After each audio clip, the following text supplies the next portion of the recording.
양평구민 여러분 안녕하십니까. 우리 동네 뉴스 직설 인터뷰입니다. 저는 양평군 주재 경인투데이 뉴스 김지영 기자입니다.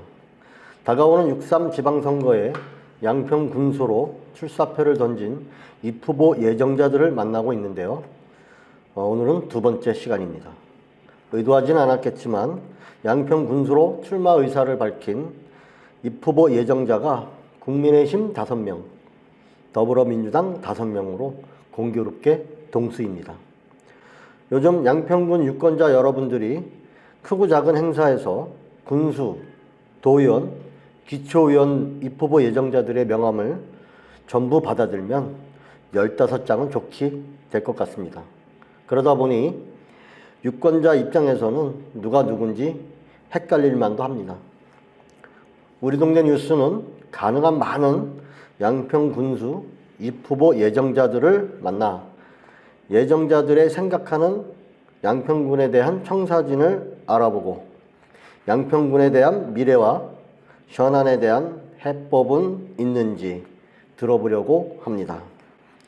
인터뷰 일정이 협의된 입후보 예정자에게는 공통 질문 6가지와 후보와 관련된 질문, 그리고 즉석 질문으로 예정자가 정한 장소에서 인터뷰가 진행됩니다.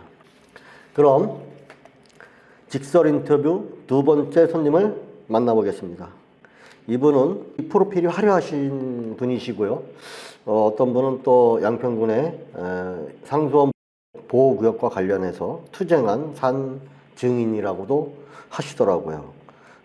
국민의힘 경기도당 부위원장을 맡고 계신 김주식 입후보 예정자님을 만나보겠습니다. 반갑습니다. 네, 반갑습니다. 네, 어서 오세요. 바쁘신 중에도 인터뷰에 함께 해주셔서 감사하고요. 양평군민께 새해 인사 한번 하시죠. 네, 안녕하세요. 양평군수 입후보 예정자 김주식 인사 올리겠습니다. 병원 의원 새해 복 많이 받으세요. 네, 아주 간단하게 인사하셨네요, 정말로. 네, 요새 그 경선 준비로 한참 바쁘시죠? 네, 그렇습니다. 네, 하여튼 뭐 그래도 인터뷰 응해주셔서 감사드리고요. 그 예정자님 현재 골든팜 대표이사신가요? 아닙니다. 1월 30일부로 대표이사 사임을 했고요. 2월 10일 날 퇴사를 했습니다. 그러면은 그 지오물산이라는 것도 프로필에 있던데 이 부분은 뭔가요? 네, 의류 제조업을 해서요.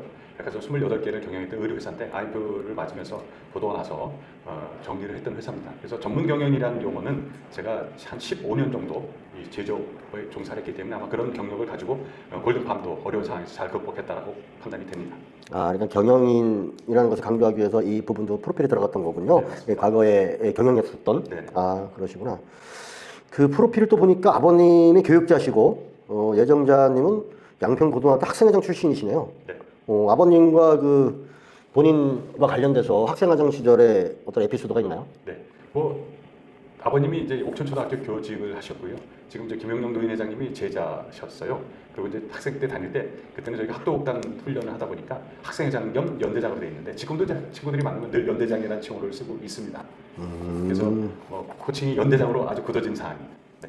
그러셨구나. 그때부터 리더십은 있으셨네. 요즘 유권자를 많이 만나보고 계실 텐데 유권자에게 듣는 말씀이 있나요? 뭐 그중에 기억에 남거나 공감되는 얘기가 있다면 어떤 게 있을까요? 그 지역 경제가 상당히 어렵다고 하는 게 공통된 그 의견입니다. 뭐 개인이 됐든 장사를 하신 분이 됐든 지금 이제 우리 그 양평군의 키워드가 그 안전도시, 뭐 환경도시, 관광도시, 건강도시 하는데 좀 그런 부분의 키워드는 현실 그 상황에 맞지 않다라고 생각합니다. 주민들한테 우리가 뭐 건강하고 안전하고 이런 거는 다 해야 되겠죠. 당연한 거를 키워드를 잡는다는 게 앞으로 전에 그 4년과 지금 앞으로 미래 4년을 짊어질 군의 책임자는 전 아니라고 생각이 됩니다. 그래서 이 부분들은 좀 개선이 돼야 되겠고요. 안전도시라고 해도 4등급이 나오고 범죄율이 3위가 난다고 하면 그렇지 않습니까? 그러니까 우리가 이 현재 양평이 어떻게 살 것이냐라는 문제는 이런 주민들이 귀담아 들어야 된다고 생각합니다. 군수님이 됐든 우리 정치인들이 누가 가도 주민들이 귀를 기울여서 양평에 어떤 문제가 있는지는 반드시 현장에 가서 답을 찾아야 된다고 생각합니다. 그런 말씀들을 많이 들으시구나. 뭐 후보자님을 격려하시는 말씀은 안 해주시던가요? 격려는 많이 하죠. 근데 제가 뭐 여러 가지 요즘 그 중앙 정치나 이런 지방 정치 여러 가지 사항에 대한 우려들을 많이 하시고요. 하여튼 뭐 제 경력과 경험을 살려서 잘해보라고 덕담들을 많이 해주시고 또 요즘은 제 이름이 김주식이다 보니까 주식값을 올린다고 부분들 가지고 어른들이 덕담을 많이 해주시고요. 상점 가친다고 칭찬들을 많이 하십니다. 아, 네. 또 그러네. 그 생각은 미처 못했네요. 아, 주식이라는 이름이 도움이 될진 또 몰랐네. 이게 또 오늘 후보자님하고 저 예정자님하고 그 인터뷰를 진행한다고 하니까 어떤 분이 이 부분 한번 좀 물어봐 달라고 하시면서 그 과거의 이 에피소드를 좀 한번 들어봐 달라고 그러시더라고요. 보니까 규제와 관련된 건 양평군이 참 민감하잖아요. 네, 맞습니다. 네, 근데 당시에 과거에 규제 철폐나 뭐 이런 활동을 하시면서 그 환경운동을 한 적도 있고 투쟁을 하신 사실이 있다더라고요. 네, 그렇습니다. 나름대로 또 산 증인이라고 그러시던데. 네. 뭐 산증까지는 아니고 그 저희가 그 1997년도에 그 물 문제 가지고 여의도에서 데모를 할 때 그때는 제가 이제 그때 지오물산에 사업을 할 때였었고요. 아, 제가 그 지오물산을 끝내고 양평 내려온 지가 1999년 10월 29일 날 정확하게 내려왔는데 네네. 그때 당시 이제 작가실 김학조 대표 이 멤버분들이 좀 찾아와서 학생회장 출신이니까 좀 사무장을 좀 맡아달라. 그때 이제 규제 철폐 비대위협 사무장을 맡게 됐습니다. 그런 인연으로 한강지키운동본부 특수협 뭐 여러 가지 환경에 관련된 단체들 많이 운영하고 또 뭐 아까 말씀하신 산증인 정도는 아니지만 그래도 누구보다도 현 후보자들보다는 환경에 대한 이해도, 정책에 대한 이해도, 앞으로 규제를 어떻게 잘 끌어갈 거라는 그런 기대는 아마 충분히 제가 잘 할 수 있다라고 생각합니다. 그럼 그때 당시 1997년이라고 그러셨는데 네. 이때 당시에는 양평군 규제의 상수원 보호구역으로 인한 규제를 철폐해달라고 그렇죠. 시위를 했던 건가요? 네, 그때 여의도에서 뭐 구계식원이 다 가서 뭐 물대포 맞고 저희 사무실로 저희 친구들이 도피해서 방배동에 사업할 때 물 잔뜩 맞고 도피하고 또 경찰서 쫓아다니고 그러던 시기였는데 그때 당시에는 뭐 제가 참여하지 않았고 2000년 초에 2001년도부터 양평으로 오면서 비대협 사무장으로 출발점해서 재작년까지 그 제가 특수협 대표까지 했죠. 네. 그러셨구나. 한 4년 전까지 하고 지금 이제 맑은 한강 보존 주민인데 네네. 환경 관련된 정책 협의 이런 거는 제가 계속 지금 지속적으로 하고 있습니다. 아, 그러셨네요. 화려하시네요. 네. 네, 이건 뭐 나름대로 또 생뚱맞은 질문일 수도 있는데 오프닝으로 하나만 여쭤볼게요. 예정자님은 이 9대 양평군 의회에 대해서 어떻게 평가하시나요? 그 군의원은 국민을 위해서 대변인 그 뽑아준 대표자이기 때문에 군을 위해서 해야지 중앙정치를 해서는 안 된다고 생각합니다. 일부 의원들께서 뭐 잘하시는 것도 있겠지만 국민을 위해서 정치를 해야지 중앙정부를 위해서 정치하는 이런 행태가 보이지 않는 부분들이 참 우려스럽습니다. 그래서 유난히 그 9대 때 그런 일이 많이 발생이 됐고 그로 인해서 지금 양평이 고속도로 문제 때문에 심각하게 타격을 받고 지금 돼 있는데 이게 언제 해결될지 참 답답합니다. 그래서 의원님들 10대 되시는 분들은 양평 국민들을 좀 바라보는 그런 정치를 해주셨으면 하는 바람입니다. 사실상 보면은 지방자치회에 저희도 취재를 많이 네. 가보지만요. 가보면은 그러니까 의원들의 사실상 의지보다도 어떻게 보면 힘이 없어요. 네. 제가 보면 없어 보여요. 그러니까 집행부의 권한이 워낙 강하다 보니까 사실 기초의원들은 사실상 뭐 본인은 아니라고 해도 일반 국민들이 봤을 땐 사실 거기서 기분이 안 한다 이렇게 비판적으로 또 보시는 분들도 많죠. 그렇죠. 근데 그 내막을 좀 들여다보면 실질적으로는 아 너무 힘이 없구나. 그분들의 힘이 없구나 이런 생각이 들어요. 그래서 누가 군수가 되셔도 의회를 존중하는 이런 협의 이런 관계가 이제으면 참 그게 좋은 아주 투명하고 좋은 관계인데 그런 분들이 좀 아쉬운 점이 있어서 한번 여쭤봤습니다. 네, 그 부연 설명을 제가 드리면 네. 지금 그 군의원들 되신 분들이 이제 뭐 청년이나 뭐 여러 가지 인센티브를 위해서 많이 그 중앙정치에서 하지만 저는 좀 반대입니다. 양평의 지역 현실도 알고 사회적 경험도 있고 뭐 NGO 활동도 하고 이런 풍부한 경험을 가지고 있어야지 그 집행부와 대단한 관계를 가져갈 수 있는데 그런 부분들이 가장 취약하고요. 이번에 언론에 지적하셨지만 뭐 전체 과장 부과장들을 전부 다 모아서 의회 대기하라는 이 부분도 사실은 의회 폭거기도 하지만 또 군수 입장이 만약에 제 군수 입장이라고 하면 의원들 찾아가서 실무 부서들만 좀 해달라라고 하는 또 이런 타입의 정치가 돼야 되는데 이게 전혀 저는 제가 보기에 양쪽이 타입의 정치가 안 되는 게 그런 부분이 좀 제가 보는 관점에서 아쉽습니다. 네, 소통이 그래서 중요한 것 같습니다. 네. 이제 본격적으로 그 공통 질문 들어가기 전에 제가 그 선관위를 다녀왔어요. 네.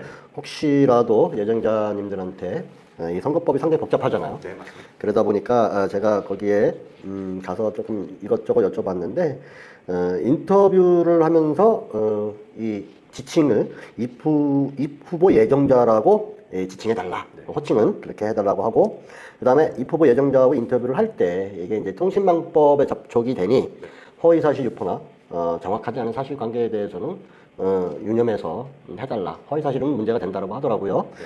그래서 그 부분 그 유념을 해주시기 바랍니다. 네. 물론 오늘 인터뷰가 입후보 예정자에 국한된 거기다 보니까 타의 상대성에 있는 평가가 있는 건 아니니까 뭐 크게 문제는 없을 듯합니다. 그럼에도 꼭 유념해 주시기 바랍니다. 네. 그럼 입후보 예정자 공통 질문을 드리겠습니다. 김주식 입후보 예정자님, 양평군의 가장 시급한 문제가 뭐라고 생각하시나요? 가장 시급한 문제는 경제입니다. 뭐 요즘 화두가 다 경제입니다. 근데 지금 그 양평군에서 가지고 있는 그런 화두는 경제하고 상당히 뒤떨어집니다. 제가 예를 들어서 하나 말씀드리는데요. 그 우리 군수님께서 정책을 두 가지 비판을 하고 싶은 게 하나가 있습니다. 첫째는 그 케이블카입니다.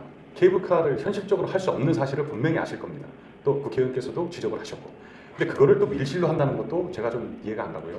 또 용문 쪽 상원사 쪽으로 간다고 하다가 갑자기 뭐 강쪽에서 있다가 바뀌고 이런 오락가락한 정치에 대한 부분들 아쉬움이 있고요. 또 하나는 군수님께서 뭐 신년 연초에 3대 불꽃 축제를 하시겠다고 하는데 광안리 축제나 여의도 축제 100만 명입니다. 그럼 우리가 100만 명을 우리 여기 12만 인구에 여기서 100만 명 들어올 수도 없고요. 또 그런 비용을 들을 수도 없습니다. 현실적이지 않은 그런 공감 능력이 떨어지는 정책을 말씀하실 때 정말 이제는 바꿔야 되겠다 그런 생각이 들고요. 제가 적임자라고 생각하는 게 바로 그런 부분입니다. 현실 공감 능력이 없다는 게 지금 양평의 현실입니다. 앞으로 4년을 맡긴다고 하면 이런 키워드를 가지고 계속한다고 하면 양평은 10년, 20년이 뒤떨어집니다. 이 부분은 반드시 현실적인 공감 능력을 가지고 정책을 펼쳐야지만 가능하다고 생각이 듭니다. 네, 지금 말씀하신 부분 중에 이제 케이블카는 이제 여러 군데 지적이 되고 있기는 합니다. 케이블카가 이제 애초에의 계획이 용문산에서 그 가석봉이나 장군봉 쪽으로 그 계획을 했다가 뭔가 투명하게 공개가 없이 어느 날 갑자기 지금 이제 또 다시 휴자파크에서 그 두리봉인가 어디 이쪽으로 아마 이렇게 그 케이블카를 또 노선이 됐더라고요. 물론 뭐 내부에서 협의를 되다 보니까 안 됐는지 잘 모르겠어요. 용역을 하다 보니까. 근데 이 부분은 이제 양평군은 이제 저도 그런 생각을 하는데 양평군이 사실 천혜의 자연과 산림으로 하는데 이게 인위적인 시설이 자꾸 들어오게 되면 사실 그 훼손하는 거 아닌가 이런 생각도 들긴 합니다. 이게 이제 그 케이블카가 전국에 한 42개 정도가 된 걸로 알고 있습니다. 그 중에서 적자를 보는 게 거의 40개 됩니다. 뭐 진짜 지자체마다 출렁다리나 뭐 이 케이블카를 우후죽순처럼 하지만 과연 그 많은 비용들을 양평께서 자립도도 떨어지는 데서 과연 이게 가능할까요? 정말 해놓는다고 하면 만약에 된다고 하면 그 만성 적자를 어떻게 해결할 건지 문제고요. 또 한 가지는 우리가 지금 공공시설로 돼 있던 그뭐 시자파크 이런 부분들도 지금 누적 적자들이 엄청 많습니다. 저는 제가 군수가 되면 모든 공공시설을 재검토를 해보려고 합니다. 아웃소싱 줄 수 있는 건 아웃소싱을 주고 우리가 직접 할 수 있는 거 하고 폐쇄할 건 폐쇄해야지. 지금 이게 뭐 정말 돈이 천문학적으로 들어가는 부분이고 또 유람선도 마찬가지입니다. 저는 환경교육을 지금 환경청에서 지금 두물머리에 그 교육선이 있습니다. 수십억짜리가 있어요. 굳이 우리가 환경교육선을 만들어가지고 앞으로 그 비용을 어떻게 감당할 거냐 이거죠. 거기에 필요한 기관사, 안내, 뭐 이런 정비 그것도 수십억이 나가는데 참 안타까운 현실입니다. 그렇죠. 뭐 교육선을 만든다는 끝이 아니고 유지 관리비가 계속 세비가 들어가야긴 하겠죠. 그 부분을 지적하셨구나. 네, 그래서 그 한마디를 좀 부연해서 말씀드리면 환경교육이라고 해서 좀 깜짝 놀랐습니다. 저는 교육인 줄 알았어요. 교육 필요합니다. 우리 양평이 지금 제가 기업을 유치하려고 때 가장 중요한 게 뭐죠? 교육하고 주거 환경입니다. 주거는 어느 정도 지금 아파트가 만들어지고 있기 때문에 가능하고 교육 지금 우리 명문고등학교 세 군데 있지 않습니까? 뭐 네. 청원지평도 좋은 학교가 있고 거기서 교육 인프라가 충분히 되어 있는데 지금 이제 뭐 얼마 전에 김성교 의원님하고 말씀하시는데 용문을 제2의 양서고등학교처럼 기숙형 학교를 만들어서 인재를 키우겠다 이런 쪽에 교육을 투자를 해야지. 교육 환경이라고 해서 지금 그거를 환경청이나 모든 요즘 초중고도 교육을 받습니다. 환경교육을. 근데 굳이 우리가 양평군에서 그 키워드를 가져간다는 게 도저히 저는 납득할 수 없는 부분입니다. 첫 번째 질문부터 아주 쏟아내시는데 네, 조금 가라앉히시고 네. 두 번째 질문 드릴게요. 양평군수가 만약에 되신다면 가장 하고 싶은 일은 무엇이 있나요? 뭐 하고 싶은 건 많은데 첫째는 도시 정비를 좀 하고 싶습니다. 양평, 양서, 용문이 정말 슬럼화되어 있습니다. 도시 정비. 네. 그래서 재개발식으로 해서 저는 MBC 개발론자라고 좀 생각합니다.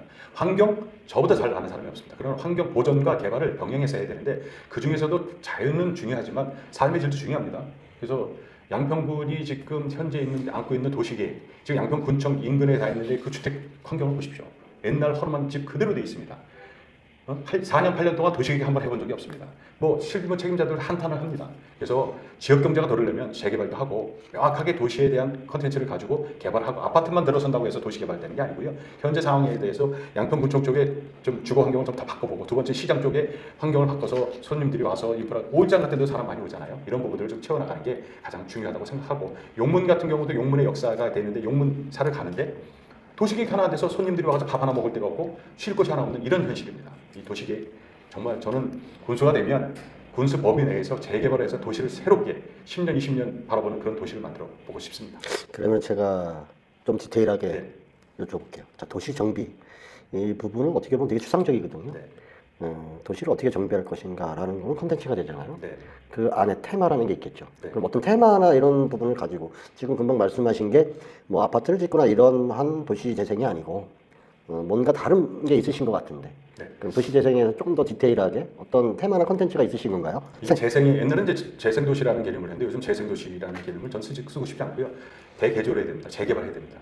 지금 양평군청에서 이게 저도 민감한 행정타운 이전에 결부된 부분이라 참 민감하긴 하지만 1대교에서부터 2대교까지 전부 밀어서 행정관청을 정말 최적지로 옮겨야 되고 거기에 가장 아름다운 주거 환경을 고밀도로 만들. 제가 유역청 가서 그럽니다. 저밀도 시키지 마라. 고밀도로 하고 그와 녹지공간 많이 만들고 두 번째 단계가 시장을 좀 새롭게 만들어서 상가를 좀 아름답게 한 3층 정도. 요즘 영통 시내 가면 그렇게 아름답게 도시를 만들어놨어요. 시장에 걸맞게 그렇게 계획적으로 만들어가고 또 이 용문 같은 경우도 지금 용문사 관광지에 대한 부분들을 활용한다고 하지만 지금 아무것도 된 게 없지 않습니까? 저는 얼마 전에 제가 공약 사업에 수장고를 말씀드렸는데 그거는 거의 용문 쪽에 좀 가깝게 하려고 합니다. 수장고 하나가 들어오면 건물 건축가들이 하나 만들어놓은 그것만 해도 대단하고요. 거기에 지금 하나은행이나 이런 데 가지고 수백억짜리 미술품들을 보존하고 판매하고 전시하는 이런 시스템을 만든다고 하면 용문은 관광 인프라가 엄청납니다. 자, 수장고 관련해서 저번에 그 출마 기자회견 때 이걸 좀 말씀을 하셨어요. 네. 근데 사실은 또 저도 이해를 조금 못했고 네. 그렇다고 보면 일반 유권자나 시민 입장에서는 조금 더 아마 그 이해하기 어려웠을 것 같아서 네. 이 부분을 조금 쉽게 설명해주면 수장고라는 게 무엇입니까? 일단 그림을 보관하는 장소입니다. 자, 그림을 보관을 하는 장소 이렇게 해서 대충 알 것 같아요. 네, 네. 단어 자체에서 수장고라는 거는 무언가를 네. 저장하는데 저장 공간이 그 예술 작품을 저장하는 것이다. 그렇죠. 예, 그러면 수장고가 어떻게 그 경제와 연결이 되나요? 수장고를 만들면 네. 제가 이제 말씀하신 대로 우리 그 유명한 건축가가 외국에서 건축하는데 그거를 설계를 해서 여기서 설치해 놓고 지금 우리 저 양평에도 유명한 화가 작품 몇 억짜리가 있는데 가보면 곰팡이가 쓸 정도로 어렵습니다. 근데 대기업이 가지고 있는 그 그림이 수백억을 가지고 있는데 이 그림을 보관하는 데가 되게 어려움을 갖고 있습니다. 그래서 그거를 보관하고 또 전시하고 하면 저희가 지금 양평군에서 관광을 활성화시키자고 하는데 문화 콘텐츠나 이런 거가 있어야지 관광객이 유치가 되거든요. 최소한 그 수장고 하나만으로라도 아마 그 주말에 몇천 명이 오지 않을까. 그러면 이 수장고에 그림을 넣었어요. 네. 자, 누구 뭐 공적인 그림이 아닌 그 일반 기업들이 보유하고 있는 그림도 수장을 한다는 그렇죠. 건가요? 네. 그러니까 예를 들어서 임대 무슨 창고 같은 거네요. 이제 창고니까 이제 보관료를 받는 거죠. 아, 그 근데 기업이나 보관료를 받는데 개인한테? 네, 그 안에 또 이제 그 그림을 통해서 전시도 하고 전시하는 동안에 이제 그림도 복원도 해야 되고 학생들 배우다 보면 아마 벤더 기업이 한 150개 정도. 아, 그거와 관련된 벤더 그럼요. 기업이 그러면 그 관련된 미술 학도가 주말이면 또 이거 보러 오고 건축가도 보고 가면 저희가 지금 관광도 마이너스 아닙니까? 용문산이나 지금 그 동물머리도 2024년도, 2025년도 자료는 없지만 2024년도 관광객이 역신장하고 있어요. 그냥 관광이라고 해서 문화 콘텐츠나 어떤 볼 게 없는데 오겠습니까? 그건 막연한 부분인데 그런 수장고 같은 걸 만들어서 놓으면 사람들이 오지 말라고 해도 엄청 많이 옵니다. 파주도 좀 보십시오. 얼마나 많이 옵니까? 이 부분은 다음에 네. 제가 이렇게 오늘은 인터뷰 시간이 좀 한정돼 있다 네. 보니까 제가 디테일하게 더 여쭤보지 못해서 좀 아쉬운데 다음에 기회가 되면은 네. 수장고 관련해서 조금 더 우리 유권자들이 알아듣기 쉽게 네. 한번 더 알아보는 시간을 갖도록 하겠습니다. 자, 세 번째 질문 드릴게요. 이것도 아마 후보자님이 자신 있어 하실 것 같은데 예정자님이 그 물 부담금 사용 관련해서 네. 이게 그 보면은 물세라고 하죠. 맞습니다. 수도권에서 우리가 물을 보급한다고 해야 되나요? 네. 물이로 인해서 물이 그쪽으로 이제 취소해서 그렇죠. 예, 보급이 되는 건데 그 대가로 저희가 받는 거잖아요. 네. 그 물 부담금이 한강수계 기금이라는 데로 가겠죠. 네. 네, 여기서 이런 질문을 많이 받았어요. 물 부담금이 170원이다. 지금도 그런지 모르겠습니다. 많이 근데 170원이라고 하더라고요. 그래서 물 부담금하고 수년째 한 번도 안 올랐다 뭐 이런 얘기를 하더라고요. 근데 지금은 제가 확인을 안 해봤어요. 지금 이게 적정한 물 부담금인가 하고 그다음에 한강수계 기금으로 그게 가서 양평군이 피해를 봐서 이 피해 금액을 받는 거잖아요, 사실상. 근데 왜 한강수계 기금에 허락을 받아서 써야 되는지, 양평군수가 아닌 한강수계 기금 그쪽 그 부서에 허락을 받아서 써야 되는 거예요. 일단 이게 맞는가라는 부분에 대해서 한 말씀 해주시죠. 우리가 물을 공급한다고 하지만 사실은 물은 이제 국가 전략 중에 하나죠. 근데 저희가 피해를 보고 있는 데가 그 한강 상류 지역, 지금 정확히 따지면 7개 시군입니다. 네, 7개 시군. 7개 시군이 피해를 보는 부분에 대해서 물령부담금을 배분을 합니다. 면적이나 이 인접 지역에 가장 많이 피해보는 사례대로 등급을 주는데 저희가 아마 가장 많은 한강을 접하고 있기 때문에 남북한 저희가 강이었으니까. 초창기 때 한 600억 정도 가까이 받았고 지금 한 320억 정도로 알고 있습니다. 그때 당시만 해도 600억을 받았을 때는 저희가 마을 해관이나 뭐 이런 걸 여러 가지 져주고 냉장고도 사주고 직접 지원비, 간접 지원비 이렇게 나눴었거든요. 그래서 간접 지원비는 우리가 마을 해관도 져주고 직접 지원비는 그때 당시에 주민들한테 그 피해 사례에 대한 했는데 지금은 이제 많이 작고도 하시고 땅도 팔고 그래서 소유주가 변경이 돼서 300억 정도 줄어서 이제 저희들도 그걸 가지고 많이 논의를 합니다. 개선을 하자. 근데 물령부담금에서 가장 하나 좀 해야 될 문제가 이 토지 매수를 합니다. 그 강 양쪽 옆에서 네, 나와서 수변구역. 수변구역을 해가지고 토지 매수를 했는데 저는 그것도 좀 반대하는 게 독일처럼 농사를 짓지 않은 직불금을 주고 해야지 땅을 언제까지 살 거냐 이거죠. 저는 2,000억씩 쓰다가 요즘은 좀 800억으로 줄었는데 언제까지 땅을 사가지고 그거를 하느냐. 그러면 결국 오염이 되지 않느냐. 그건 아직도 좀 어려운 부분이 있고요. 그래서 이 무령부담금에 저희가 하나가 딱 말씀드리고 싶은 건 단적으로 수도요금입니다. 우리가 수도요금이 지금 1,300원 정도 되고 서울이 한 600원 정도 지불하거든요. 그중에 저희가 계속 신설 관로를 하다 보니까 비용이 많이 들어가요. 서울은 관이 연결돼 있으니까 물 취수 정비 그 비용만 들어가면 되는데 우리는 1,300원인데 원래 한 2,000억 정도 되는데 수도요금에 대해서는 56%가 되고 46%를 일반 재정에서 받았어요. 우리 양평 관내 재정에서. 그래가지고 그나마 1,300원입니다. 그러면 이 보존 비율을 더 600원으로 낮추려면 물령부담 아까 지금 말씀하신 대로 물령부담금에서 지원해줘야 된다고 저는 생각합니다. 그래서 서울하고 양평이 똑같이 600원씩 받아서 나머지 부분은 물령부담금으로 우리한테 지원해주는 게 맞다고 생각됩니다. 그러면은 그 무용 부담금을 한강수계를 통해서 받는 건 뭐 이제 기금 운영식이다 보니까. 근데 그 결정권자가 한강수계 기금이잖아요, 현재는. 네, 수계관리위원회입니다. 네, 그러면 양평 군수는 사실상 권한이 없잖아요. 양평 군민의 피해로 네. 있는 거면 양평 군수가 그 어느 정도의 그 결정 권한이 있어야 된다고 보여지는데. 당연히 있습니다. 왜냐하면 수계관리 7개 시군의 네. 단체장이 대표성을 가지고 수계관리위원회에 한번 들어가야 된다고 생각합니다. 그래야지 제도 개선이 되고 이게 제가 이 정책적 비판을 하는 건 좀 어떻겠지만 얼마 전에 교수님께서 뉴욕청에 가서 농업 분야를 토론하셨던데 그건 본질이 전혀 다릅니다. 농업인들을 지원해 줄 수 있는 프로그램들은 없습니다.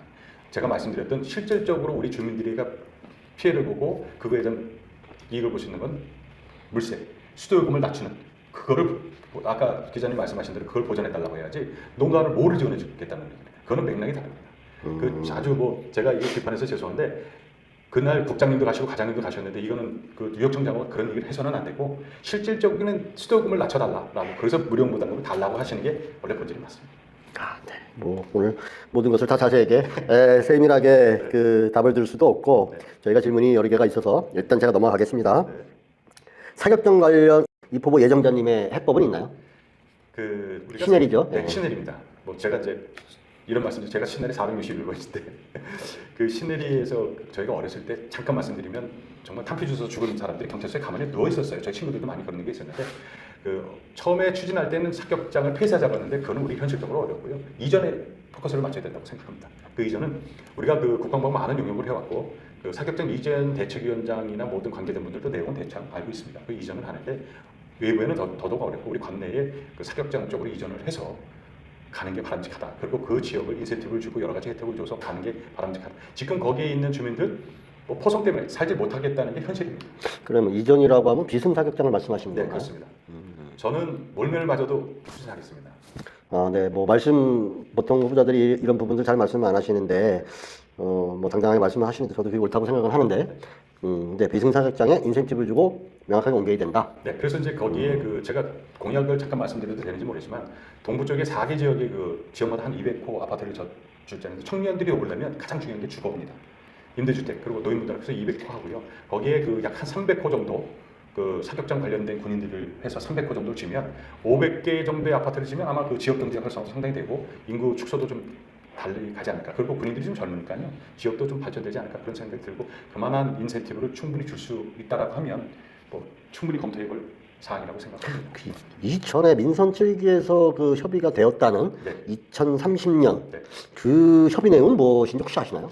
그거를 공개하지를 않아요. 저도 이제 좀 안타까운 게 뭐 그렇게 됐다라고만 하지 문서로해서 공개해 본 적은 없습니다. 아, 그런가요? 뭐 저기 작고하신 정동균 교수님이나 지금 현재 교수님 이 사격장에 대해서는 되게 민감하니까 우회적으로 좀 피해가시는데 이제는 뭔가 누군가는 정확하게 공론화시키고 대책을 마련하고 해야 되지 않을까 그런 생각이 듭니다. 지금 사격장 이전은 양평 국민이 염원입니다.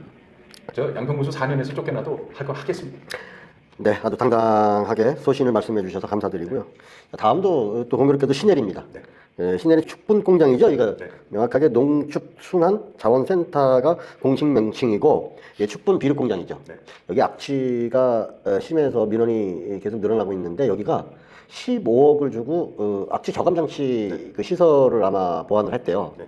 근데 지금 최근 인근 주민들 말씀에 의하면 그 15억을 들여서 저감 장치 설치를 하고 난 뒤에 더 이상한 냄새가 난다.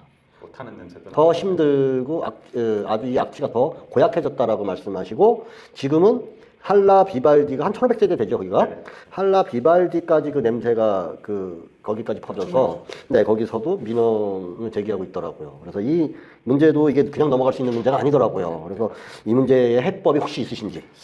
제가 작년에 추진위원분들을 의원장께 좀 만났었어요. 그래서 이전해야 된다 그랬더니 그건 아니다. 그럼 우리가 시설을 보완하기 때문에 그런 말하면 안 된다라고 어떤 분이 저한테 질책을 하시더라고요. 마을 주민이요? 네, 추진위원 중에서. 아. 그래서 이제 그때 당시에 이제 김명애 이장님, 현재 이장님한테 제가 그랬어요. 이거는 보완해서는 절대 안 된다. 이전해야 된다. 30년 된 시설 아무리 보완해도 이게 기체 상태로 돼 있는 부분들을 냄새를 지워간다는 건 상당히 어렵습니다. 새로운 시설도 진공 상태에서 만들기 어려운데 옛날에는 메탄가스를 빼가지고 불을 지펴서 태우는 방식으로 좀 했는데 요즘은 그런 방식이 어렵습니다. 그러면 결국 이전해야 된다고 저는 반드시 생각합니다. 그 이유 중에 하나가 지금 학습권도 지침받고 있지 않습니까? 양평 중학교, 양일중고등학교 학생들한테도 학습권 지침은 반드시 있는 겁니다. 그리고 왜 제가 이전을 요구하냐면 다른 데 가면 반대하는 데도 있겠지만 우리가 지평도 마찬가지로 충분히 보상했잖아요. 지금 양평은 신도시를 만들려고 하면 양평, 신혜리, 오빈이, 덕평이 옥천면을 넘어가야지 양평에 큰 도시가 형성이 됩니다. 그러기 위해서는 반드시 가야 되고요. 제가 에피소드 하나 말씀을 드리겠습니다. 저희 사촌 큰형님이 축협조합장을 하셨는데요. 그때 당시에 갈 데가 없으니까 형님이 그 땅에다 한 거예요. 그 집 앞에다가. 그게 공교롭게 이제 저희 선친도 할아버지 땅도 겸해서 있던 땅들인데 그거는 그때 당시에 전 충분히 이해합니다. 그러나 지금 상태에서는 반드시 해법은 이전해야 됩니다. 낡은 시설에 아무리 보완해봐야 어렵습니다. 그리고 요즘 그런 저감 장치 이런 현대화된 시설 저감할 수 있는 방법들이 많이 있어서요. 저는 이전하는 게 답이라고 좀 생각합니다. 이전하면 또 관내에 이전을 해야 되고 네. 그러면 어딘가는 아까 말씀하셨듯이 이 혐오 시설이라는 게 님비 현상이 항상 따라다니는 거잖아요. 그럼 어딘가는 이전하면 어딘가에서는 또 반대를 할 거 아니에요. 그게 이제 옛날에 청운 비룡리에서 한번 그런 사건이 있었습니다. 축분 제가 현장에 갔어서 민원이 있었는데 그 반대는 못했는데 지금 우리가 퇴비 자원화 정책을 가지고 있는데 우리가 지금 축분 분뇨 축분 가지고 한 20%밖에 비료를 못 써요. 홍천 같은 경우 이런 쪽은 약 한 80% 정도 재활용해서 비료를 쓰는데 이제 그런 부분들이 우리가 좀 취약한 부분이고 그래서 이제 그거를 자원화 순환해서 퇴비 형식으로 좀 많이 쓰면 좀 덜한데 그걸 80%를 배출하고 계속 하니까 어렵죠. 분뇨 같은 경우는 요즘 처리 시설에 대해 있어서 양동 같은 경우도 1억 5천 정도 비용의 문제입니다. 물로 해서 잘 나갑니다. 20ppm 이하로. 근데 이게 축분은 또 다르거든요. 그래서 이거는 지금 다른 시설에 우리가 좀 인센티브를 주더라도 그거를 좀 다른 시설로 가고 만약에 그게 안 된다 하면 우리가 화장장처럼 공모를 해서 주민들이 인센티브를 받는 방법들을 해서 제2의 대체제를 찾아가는 게 가장 시급하다고 생각합니다. 하루아침에 되지는 않지만 2, 3년 동안 몇 년 동안 단계를 밟아서 거기에 전화 시설을 만들어가면서 이전하는 게 전 답이라고 생각합니다. 예, 말씀하신 취지는 충분히 공감하고 사실상 거기서 처리되는 게 10%가 채 안 되는 걸로 알고 있습니다. 맞습니다. 예, 전체 발생되는 축분 료의 약 한 10% 정도 내외를 하는데 그거를 재활용해서 축분 비료를 만드는 자원순환이죠. 그 관계에서 만드는데 그거에 비해서 피해가 사실상 상당히 크다 이런 개념이 있기는 합니다. 근데 이전 쪽으로 소신을 밝히셨네요. 자 이제 마지막으로 공통 질문. 이 부분이야 양평군에서 할 수 있는 일이 좀 제한적이라 그럼에도 불구하고 공통 질문이니까 질문을 드리겠습니다. 자 양평군이 고속도로로 시끄럽죠. 네. 정치화도 많이 됐고. 네, 이와 관련해서 사실 양평군이 주관 부서도 아니고 주관 권한이 있는 것도 아닙니다. 국토부의 권한이고 중앙정치에서 하는 일이죠. 네. 그럼에도 불구하고 이거 관련해서 양평군이 할 수 있는 일이 있거나 양평군은 어떻게 해야 되나요? 권한은 없지만 실제적으로 논의 대상은 된다고 생각합니다. 먼저 대통령 선거 때도 그 부분은 반드시 실행을 해준다고 하셨고 그랬으면 그 약속을 이행해야 된다고 생각합니다. 어디로 가고 안 가고가 문제가 아니라 이번에도 예산 61억을 깎았는데요. 그러면 본래 취지가 대통령께서 그 말을 번복한 거나 마찬가지거든요. 그러면 고속도로는 지역의 정치의 대상은 아닙니다. 반드시 국가 교통망으로 들어와야 되는 상황이기 때문에 저는 하루속히 돼야 되고 제가 만약에 군수가 된다고 하면 약속 이행하라고 대통령 만나보도록 하겠습니다. 네, 뭐 고속도로가 양평군이 권한이 없다 하더라도 이 부분이 양평군의 종착지가 네. 어느 쪽이든 양평군에 설치되는 것이다 보니까 사실은 당사자죠. 네. 네, 그리고 국가 기반 사업이기도 하고 이런 부분에 대해서 또 정치력으로 풀어가야 되잖아요. 이 부분에서 어떻게 됐든 양평군에는 상당한 이점이 있고 사실 고속도로가 빨리 완성돼야 양평군에 도움이 되겠죠. 그렇죠. 예, 그런 부분은 뭐 어느 쪽도 다 인정을 하는 거니까 이런 부분들은 정치력이 필요할 것 같네요. 앞으로. 그리고 고속도로는 뭐 양평만 사용하는 게 아니지 않습니까? 동맥을 연결하는 부분이기 때문에 전국 교통망을 연결하는 거기 때문에 당연히 국가에서 해야 된다고 생각하고요. 일부 정치인들이 이게 정치 정책화 시켜서 상당히 어려운 부분으로 왔는데 그분들 정말 반성해야 됩니다. 떠나고 나면 그만인데 무책임한 분들이 있는데 이거는 여야를 떠나서 반드시 실현해야 되고요. 정치가 어떻게 됐든 여야 힘을 합쳐서 양평 발전을 위해서는 반드시 관철을 시켜야 된다고 생각하고요. 강화 IC는 반드시 들어와야 된다고 생각합니다. 네, 알겠습니다. 현지 군수님도 강화 IC는 꼭 있어야 된다. 강화면에 예, 주장을 하시던데 아마 맥락 같이 하시는 것 같고. 자, 이제 공통 질문 6개는 다 마쳤고요. 이제 후보자님과 관련된 질문을 신상적 질문을 드리겠습니다. 좀 불편하실 수도 있는데 이해 부탁드리겠습니다. 네, 후보자님은 실형을 선고받고 복역을 하신 사실이 있습니다. 네, 맞습니다. 네, 일각에서는 이제 도덕성 관련해서 말들도 하시고 계시고 또 사실 이게 뭐 아마 자당에서 경선을 하는 과정이나 혹시 공천을 받으셔서 이제 본선에서 선거를 한다고 해도 이제 상대성으로 이제 공격받기 쉬운 포인트잖아요. 네. 그래서 이 부분이 어떻게 된 건지, 당시에 어떻게 이렇게 실형을 살게 된 건지, 요거에 대한 설명하고, 또 상대의 공격에 대해서는 어떻게 대처하실 건지, 이런 부분을 한번 같이 여쭤보겠습니다. 지금도 사실 공격받고 있습니다. 그러세요? 후보실에서 뛰었더라고요. 그래서 제가 없었습니다. 뭐 전가는 사실입니다. 근데 그 맥락을 좀 짚어보면 그때 당시에 한강 지키기를 운영하면서 운영비가 없었습니다. 그래서 그 차승원 청장이 있을 때 곽교로 장관이 있을 때 잠깐만요. 이게 죄송한데 이런 이게 아니 뭐 이런 대대기는 또 넣지 마시고요. 아마 이게 2003년인가 언제쯤인가요? 언제? 2010년도. 2010년도예요? 네, 2010년도에 이제 이게 그 바뀌면서 네네네. 그때 청장님께서 그때 당시 장관님하고 운영비가 저희가 없다고 해서 그럼 운영비를 만들어 줘라. 그래서 청장님이 정도 관리비라는 걸 만들어 주셨어요. 그런데 저희는 뭐 이런 용어를 잘 모르는데 그분이 환경부에 있을 때 재정국장을 하셔가지고 정도 관리비라는 거를 만들어 주셨어요. 이렇게 쓰면 된다. 그 중에 1년에 6,300만 원 정도가 운영비입니다. 근데 그 운영비를 어떻게 받았으냐? 우리가 18명이 회의 한 번 할 때 50만 원씩 회의비예요. 이거를 회의를 하고 돌려 쓰는 거죠. 쉽게 얘기하면. 들이질 않고 이렇게 해서 받아서 운영비를 쓰면 이상이 없다라고 썼고 저희가 한 4, 5년 동안 환경부 감사를 받으면서도 전혀 지적을 받지 않았고 개선할 여기가 없었는데 그때 당시 정권이 바뀌면서 이 부분을 세 군데, 세 곳에 그 아마 조중동에 나왔던 사건이거든요.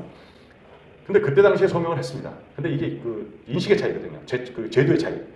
그래서 뭐 한 건 했지만 어쨌든 1년 살았습니다. 그런데 좀 아이러니한 게 제가 만약에 실형을 살아서 됐다고 하면 추징금을 1억 8천을 해야 되고요. 벌금을 내야 되는데 이런 사실이 없습니다. 추징금이 없었나요? 없었습니다. 그리고 제목도 아주 정말 파렴치합니다. 배임 횡령의 사무소 유조, 사무소 위계. 누가 봐도 참 나쁜 정가예요. 근데 내용을 들여다보면 저는 벌금 낸 적 없습니다. 추징금이라는 거는 횡령이나 이런 게 확인이 되면은 추징금 무조건 들어가는 건데. 저 추징금 낸 적이 없습니다. 추징금이 없었어요. 그러면은 형만 살으신 거예요? 그렇죠. 벌금이나 추징금 없이. 예, 그때 당시 판사께서 항소에서 참 억울하지만 제도적 한계가 있어서 어쩔 수 없다라고 판결을 하셨어요. 그러면 이게 횡령된 금액은 없는데 그러면은 그 정산을 잘못했다는 거예요? 아니죠. 뭐예요? 원래 그 돈을 목적에 사용하셨나? 그렇죠. 회비를 줘야 되는데 네네네. 우리가 그걸 돌려서 썼다 이거죠. 그거는 편법은 없다. 그래서 이제 그거를 문제 삼은 거죠. 전용을 하셨다는 뜻이네. 그렇죠. 전용인데 네. 정치적 해석이거든요. 네. 그때가 정권이 바뀌면서 그렇고 그때 당시에 그 소고기 파동 있을 때 우리 전임 뭐 이런 얘기 참 그렇지만 전임자가 우리 한강지기 대표를 팔고 이런 문제가 발생이 됐고 거기에 좀 저희가 지목되는 단체가 돼서 이런 불이익이 발생이 됐고 갑자기 감사가 실시가 됐고. 네, 이 부분은 그 다른 상대 후보들도 민감하게 아마 보실 것 같으니까 여기 허위 사실이 있으시면 안 됩니다. 추징 받으신 적이 없다. 맞습니다. 이건 명확한 거죠. 네. 벌금 낸 사실도 없습니다. 네. 그래서 분명히 말씀드리지만 그게 허위 사실이면 법적 책임지겠습니다. 네, 이 부분은 이렇게 넘어가겠습니다. 네.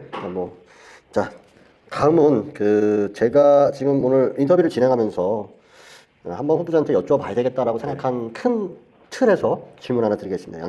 양평군이라는 거를 기준으로 양평군이 만약에 시가 된다면 얻는 것과 잃는 것이 있을 텐데요.